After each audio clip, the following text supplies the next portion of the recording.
శాంతి. నమస్తే. ETV life ఆధ్యాత్మిక channel మానస కార్యక్రమానికి స్వాగతం. భగవద్గీత అంటే ఏంటి అంటే ప్రతి ఒక్కరు ఒక్కొక్క రకమైనటువంటి నిర్వచనాన్ని ఇస్తారు. కానీ ఆధ్యాత్మికతను అర్థం చేసుకోవడానికి భగవద్గీత యొక్క ప్రతి అక్షరం, ప్రతి పదం, ప్రతి శ్లోకం ఒక తరగనటువంటి నిధి, ఖజానా. భగవద్గీతలోని 18 అధ్యాయాల్లో కూడా ప్రతి అధ్యాయము కూడా ఒక తలమానికం వంటిది. భగవద్గీత గురించి మనం ఎన్నో విషయాలు మనం చెప్పుకుంటాం కూడా మానసాలో. ఇవాళ ముఖ్యంగా ఆత్మతత్వం గురించి భగవద్గీతలో చెప్పినటువంటి కొన్ని అంశాలను అర్థం చేసుకుందాం. మీరు అడగచ్చు, సిస్టర్ ఎందుకు ఇవి మాకు ఎలా పనికొస్తాయి అని. భగవద్గీతకి కాలంతో పని లేదు. ప్రతి కాలంలో కూడా భగవద్గీతని మనం ఆ కాలానికి తగ్గట్టుగా దాని నుంచి మనం ఎంతో ప్రేరణను పొందుకోవచ్చు. ద్వాపరయుగం, కలియుగం. ఇప్పుడు కలియుగం యొక్క చాలా చాలా భయంకరమైనటువంటి పీరియడ్, ఆల్మోస్ట్ ఎండింగ్ పీరియడ్ లాంటి ఒక భయంకరమైన సమయం ఇప్పుడు నడుస్తోంది. కాబట్టి ఇలాంటి సమయానికి కూడా భగవద్గీత చాలా పనికొస్తుంది. ఎందుకంటే చాలామంది ఏమనుకుంటారంటే ఇప్పుడు అవన్నీ మనకి ఎందుకండి అనుకుంటారు. కాబట్టి కలియుగం తాలూకా ఇంత చివరి సమయానికి కూడా భగవద్గీతను కానీ మనం తీసుకున్నట్లయితే అందులో ఉన్నటువంటి ప్రతి విషయం కూడా నేటి లైఫ్కి కూడా చాలా చాలా రెలవెంట్ అయినటువంటి విషయం. ఒక్కోసారి చూడండి, మనకి లైఫ్లో కొన్ని జరిగినప్పుడు ఇవి ఎందుకు జరుగుతున్నాయో మనకు అర్థం కాదు. నేను ఏం చేశాను, నేను ఎవరికి ఏం హాని చేశాను, నేను ఎవరికి ఏం అపకారం చేశాను, నాకు ఎందుకు ఇలా జరుగుతుంది అనేసి. ఎందుకంటే మనం మన ప్రజెంట్ లైఫ్ని మనం చూసుకుంటాం, కానీ మనం కిందటి జన్మల్లో మనం ఏం చేశామో మనకి తెలియదు. కాబట్టి దీనికే భగవద్గీతలో ఒక సుందరమైనటువంటి శ్లోకం ఉంది. అదేంటి, బహునీమే వ్యతీతాని జన్మాని తవ చార్జు. మన ఇద్దరం కూడా, శ్రీకృష్ణుడు అంటున్నాడు, మన ఇద్దరం కూడా అనేక జన్మలు తీసుకున్నాం. శ్రీకృష్ణ అవతారం ముందు ఏం అవతారం చూపిస్తారు, రామ అవతారం చూపిస్తారు, పరశురామ అవతారం చూపిస్తారు, వామన అవతారం చూపిస్తారు. ఇలాగ అనేక అవతారాలు శ్రీకృష్ణుడికి చూపిస్తారు. అలాగే అర్జునుడు కూడా అనేక జన్మలు తీసుకున్నాడు. తాన్యహం వేద సర్వాణి, కానీ నాకు సర్వం తెలుసు, నత్వం వేత్త పరంతప. హే పరంతప అనేది కూడా అర్జునుడికి ఒక పేరు. హే పరంతప, హే అర్జున, నీకు మాత్రం అవి తెలీదు అనేసి. ఇది మన ప్రాక్టికల్ లైఫ్లో కానీ మనం తీసుకున్నట్లయితే మనం మన వర్తమానాన్ని చూసుకుంటాం, మ్యాక్సిమం ఈ జన్మ గురించి చూసుకుంటాం, కానీ అనేక జన్మల యొక్క మన చరిత్ర మనకి తెలీదు. తెలియని కారణంగా మనం ఎవరిని నిందిస్తాం? ఫస్ట్ భగవంతుడిని నిందిస్తాం. కానీ భగవంతుడు పైనుంచి ఆయనకు అన్నీ తెలుసు. ఈ సృష్టి యొక్క ఆది మధ్య అంత రహస్యం భగవంతుడికి తెలుసు. ప్రతి మానవాత్మ యొక్క ఆది మధ్య అంతం ఎలా ఉందో భగవంతుడికి తెలుసు. కాబట్టి 4 కాలాల యొక్క జ్ఞానం భగవంతుడికి తెలుసు. 4 యుగాల యొక్క జ్ఞానం కూడా సంపూర్ణంగా భగవంతుడికి తెలుసు. కాబట్టి భగవంతుడు సాక్షిగా అయ్యి అన్నీ చూస్తూ ఉంటాడు. కానీ మనకి మన అనేక జన్మల యొక్క రహస్యం తెలియని కారణంగా మనం భగవంతుని నిందిస్తాము, లేదంటే పక్క వాళ్ళని నిందించుకుంటాము, ఒక్కోసారి మన తలరాతను మనమే నిందించుకుంటాము. కాబట్టి ఇది సుందరమైనటువంటి జన్మ రహస్యాన్ని తెలియచేయటంతో పాటు మనకు ఒక సుందరమైనటువంటి నీతిని కూడా తెలియచేస్తుంది. ఏంటి అంటే, ఈ వర్తమాన సమయంలో మన జీవితంలో మంచి జరిగినా చెడు జరిగినా, సుఖం కలిగినా దుఃఖం కలిగినా, అది ఈ ఒక్క జన్మ తాలూకా కర్మ ఫలితం కాదు. అనేక జన్మలుగా మనం చేసుకున్నటువంటి పాపపుణ్యాల యొక్క ఫలితాన్ని మనం ఈ జన్మలో అనుభవిస్తాం. కానీ మనకు అది తెలీదు. అది తెలియని కారణంగా మనం ఏం చేస్తాము? తల పట్టుకుని కూర్చుంటాము, నిరుత్సాహపడతాము, డిప్రెషన్లోకి వెళ్ళిపోతాము, కాన్ఫిడెన్స్ కోల్పోతాము. కొంతమంది అయితే ఇంకా నెక్స్ట్ స్టెప్ కూడా వెళ్ళిపోతారు.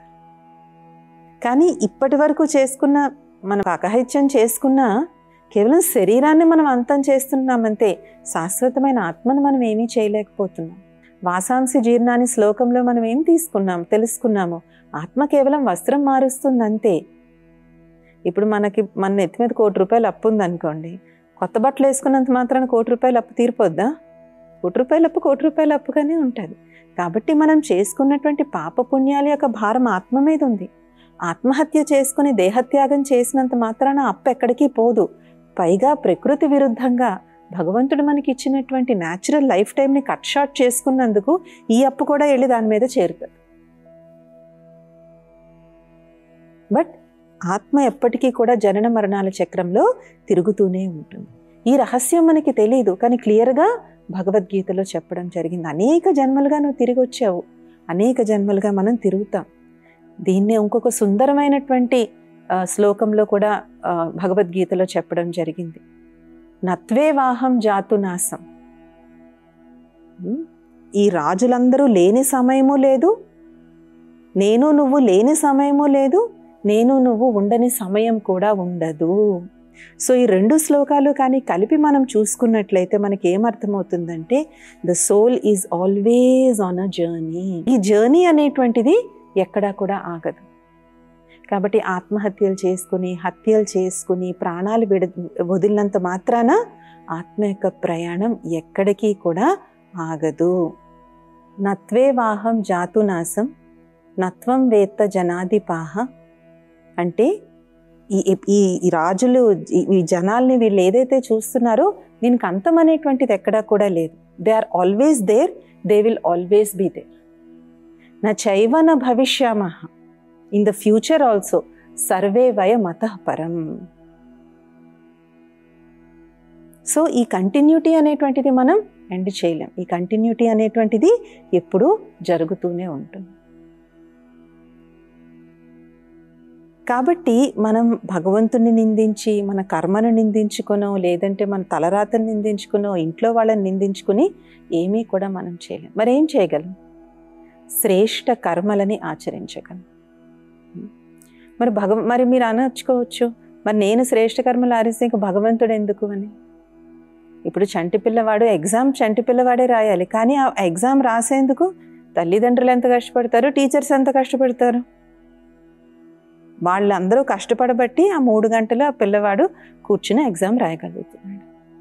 కాబట్టి భగవంతుడు మన యొక్క కర్మలని సరిదిద్దరు, కానీ మనకి శ్రేష్ఠ కర్మ చేసేందుకు మార్గాన్ని చూపెడతారు. అదే ఆధ్యాత్మిక మార్గం. ఆధ్యాత్మిక మార్గంలో నడవడం వల్ల మన కర్మలు అనేటువంటివి శ్రేష్ఠ కర్మల కింద, సుకర్మల కింద తయారవుతాయి.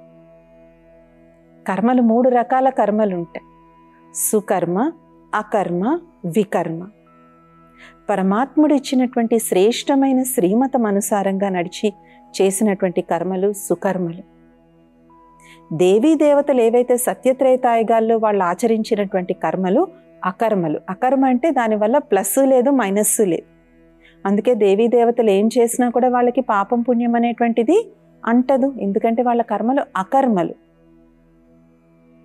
అందుకే వాళ్ళని దేవతలు అంటారు. దేవతలు వేరు, మనుషులు వేరు. దేవతలు కూడా చూడడానికి మనలాగే ఉంటారు కదా. మనందరూ నారాయణుడు, లక్ష్మి, సరస్వతి, రాముడు, సీత, వీళ్ళందరూ విగ్రహాలు చూస్తాను, చూడడానికి మనలాగే ఉన్నారు. కానీ వాళ్ళు దేవతలు ఎందుకు అయ్యారు?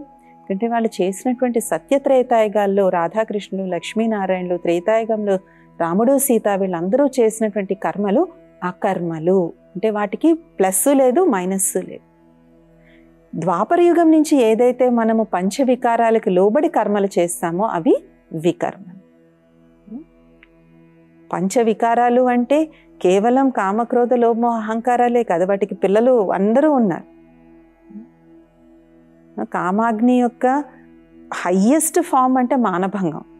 కానీ దానికి చిన్న చిన్న ఒక చెడు దృష్టితో చూడడం, పరస్త్రీని చూసి చెడు ఆలోచనలు రావడం, తనద కాని వస్తువుని కోరుకోవడం, అది కూడా కామ వికారం. క్రోధం, గట్టిగా ఒకరి మీద అరవనక్కర్లేదు, రుసరుసలాడడం, చికాకు పడడం, ఇది కూడా క్రోధానికి పిల్లలు అనమాట. ఇలాగ మోహానికి కూడా, అటాచ్మెంట్కి కూడా ఉంటుంది. కొంతమంది మనుషుల మీద అటాచ్మెంట్ ఉండట్లేదు, ఇప్పుడు మనుషుల కన్నా వస్తువుల మీద అటాచ్మెంట్ ఎక్కువైపోయింది. సో ఇలాగా ఏవైతే మనం 5 వికారాల ఆధారంగా మనం చేసే కర్మలు వికర్మ. కాబట్టి భగవద్గీత ఏదైతే ఉందో ఇది మనల్ని శ్రేష్ఠ కర్మలు చేయడానికి ఒక గైడ్ లాంటిది. It's a guide to life. అందుకని ఏ యువత అయినా కూడా, ఎస్పెషలీ యువతలో ఈ కాలంలో మనం చూసినట్లయితే ఆత్మహత్యలు చేసుకుంటామని బెదిరించడం, లేదంటే ఆత్మహత్యలు చేసుకోవడం, లేదంటే కొత్తగా వివాహమైనటువంటి జంటలు కేవలం చిన్న చిన్న విషయాలకి ఈ మధ్య మొన్ననే పేపర్లో చదవడం జరిగిందనమాట. భార్యాభర్తలు ఇద్దరు గొడవ పడ్డారంట. గొడవ పడితే ఆమె ఏం చేసింది, చంటి బిడ్డను తీసుకుని వెళ్ళి రైలు పట్టాల మీద తలపెట్టేసి. అలాగే ఇంకొక దగ్గర చదవడం జరిగింది, కొత్తగా పెళ్ళయింది. ఆ అమ్మాయి ఇంట్లో బాధ్యతలు ఏమీ పట్టించుకోకుండా ఊరికే మొబైల్ చూస్తూ ఉంది. అత్తగారు మామూలుగా అనిందంట, అదేంటమ్మా పెళ్ళైన తర్వాత ఇంట్లో బాధ్యతలు చూసుకోవాలి కదా నువ్వు, అలాగే 24 గంటలు మొబైల్ ఎందుకు పట్టు కూర్చుంటావని. ఆ మాట అన్నందుకు ఏ చున్నీ అయితే వేసుకుందో ఆ చున్నీతోనే ఊరేసేసుకుంది అమ్మాయి. సో ఎందుకు ఇంత డీప్ విషయం మీకు చెప్పడం జరుగుతుందంటే, భగవద్గీతలో ఎప్పుడో చెప్పడం జరిగింది. నత్వే వాహం జాతు నాసు నత్వం నేమే జనాధిపాహ. మనందరం లేని సమయము లేదు, మనందరం లేని సమయము ఉండదు. నా చైవ నా భవిష్యామః, neither in the past neither nor in the future, సర్వే వయం అతః పరం. ఈ నాలెడ్జ్ మనం కానీ మన యూత్కి కానీ మనం ఇచ్చినట్లయితే వాళ్ళకి అర్థమవుతుంది, వాళ్ళ లైఫ్లో తీసుకునేటువంటి క్షణిక ఆవేశాలు, క్షణిక నిర్ణయాల వల్ల వాళ్ళ ఈ జన్మ మాత్రమే కాదు, రాబోయే అనేక జన్మలు వాళ్ళు నాశనం చేసుకుంటున్నారు అని చెప్పేసి. అలాగే ఈ జ్ఞానం మనకి తెలిసినప్పుడు మనం వర్తమానంలో చేసేటువంటి కర్మల మీద కూడా మనకి అటెన్షన్ ఉంటుంది. చూడండి, మన పెద్దవాళ్ళు మనకి ఎప్పుడు ఏం నేర్పించారు, ఆచితూచి పని చెయ్యాలి అని. కానీ ఇప్పుడేమంటున్నారు, చేసే ఏం జరిగితే చూసుకుందాంలే, లేదేమో దొరికినప్పుడు కదా, దొరికినప్పుడు చూద్దాము అని. కానీ పోలీసులు, న్యాయ వ్యవస్థ, వీటన్నిటికన్నా పెద్ద జడ్జి ఒకటి ఉంది, అదే మన కర్మ. దాని నుంచి ఎవరూ తప్పించుకోలేకపోవచ్చు, దాని నుంచి ఎవరూ తప్పించుకోలేరు కూడా. భలే ఇవాళ మనం ఒక దొంగతనం చేసాం, ఎవరికీ తెలియలేదు, పోలీసులకు తెలియలేదు, తెలివిగా తప్పించుకున్నాం. కానీ ఆ ఫలితం యొక్క ఖాతా అనేటువంటిది ఇన్ ద సుప్రీం కాన్షియస్నెస్, ఆ ఉన్నతమైన న్యాయస్థానంలో మనం తప్పకుండా సమాధానం చెప్పాలి. అయితే దీనికి కూడా చాలామంది అంటారు, ఎవరు చూడొచ్చారండి,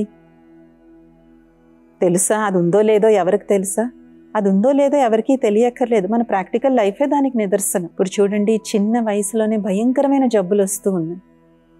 ఇప్పుడున్న హాస్పిటల్స్ ఇవన్నీ కూడా ఏం చేస్తున్నాయి, ఇవన్నీ ఒక రకంగా మన అప్పులు తీర్చుకోవడానికి మార్గాలు ఇవన్నీ కూడా. ఇవాళ మనం ఎవరికీ దొరకపోవచ్చు, కానీ ఈ జన్మలోనే దాని యొక్క ఫలితాన్ని మనం అనుభవిస్తాం. అనారోగ్య రూపంలో, మానసిక వేదన రూపంలో, మనకెవరో బాగా ప్రియమైనటువంటి వారు మనకి దూరం అయిపోవడం రూపంలో, నమ్మిన వారే మోసం చేయడం రూపంలో.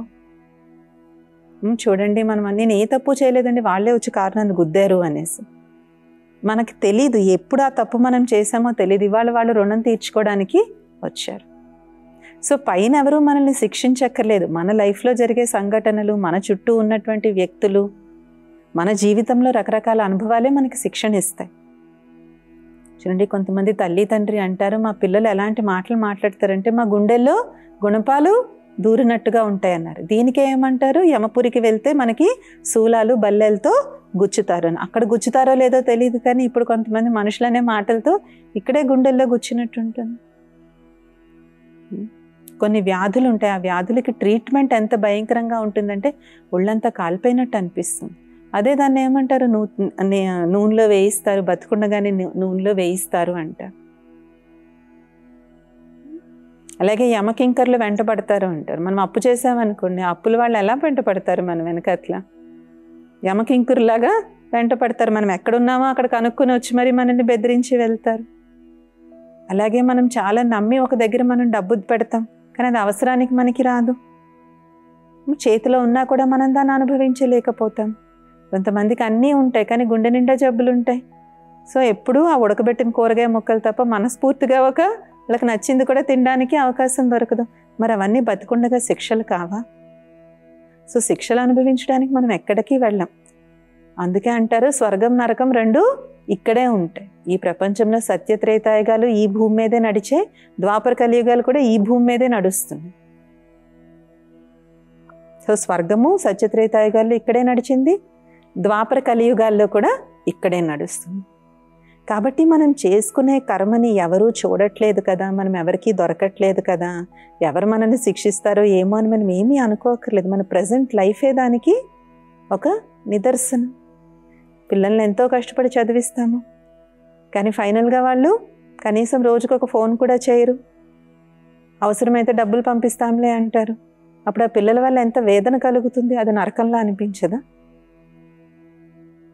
So this 100 years of life, ఈ 100 ఏళ్ల జీవితం ఏదైతే ఉందో ఇది మనం తల్లి గర్భంలో పుట్టినప్పుడు ఆరంభం కాలేదు, మన అనేక జన్మల క్రితమే ఆరంభమైంది. దాని తాలూకు రిజల్ట్గా మన ఈ లైఫ్ స్టార్ట్ అవుతుంది.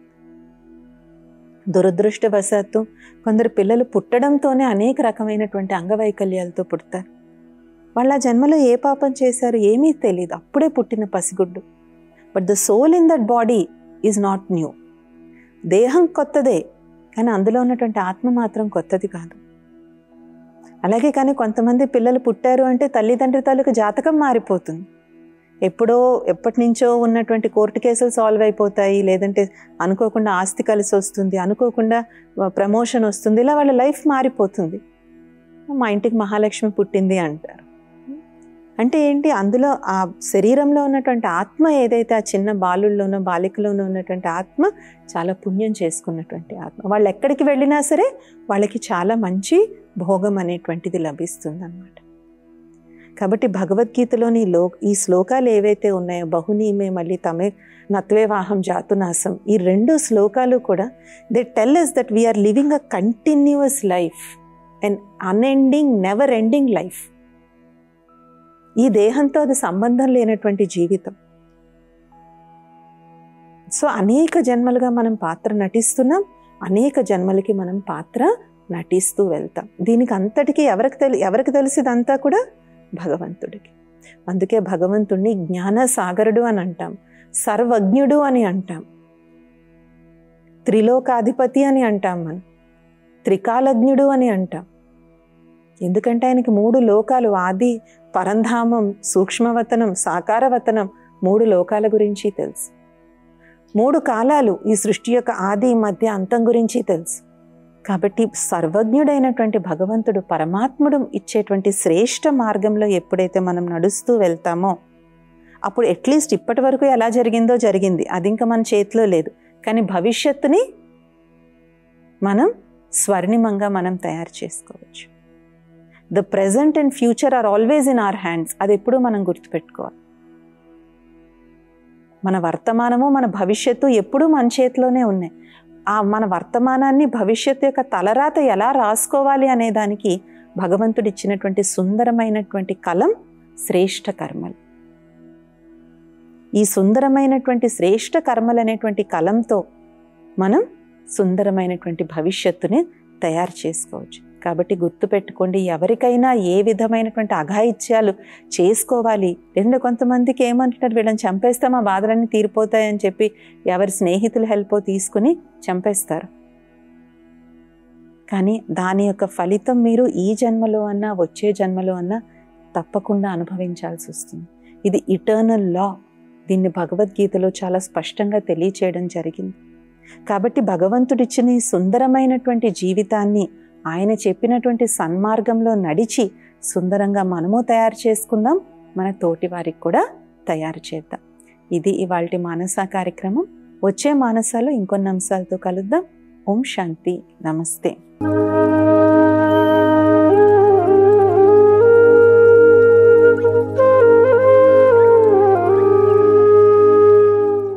ఈ కార్యక్రమాన్ని తిరిగి చూడాలనుకుంటే www.youtube.com/@ETV Life Spiritual లో చూడవచ్చు.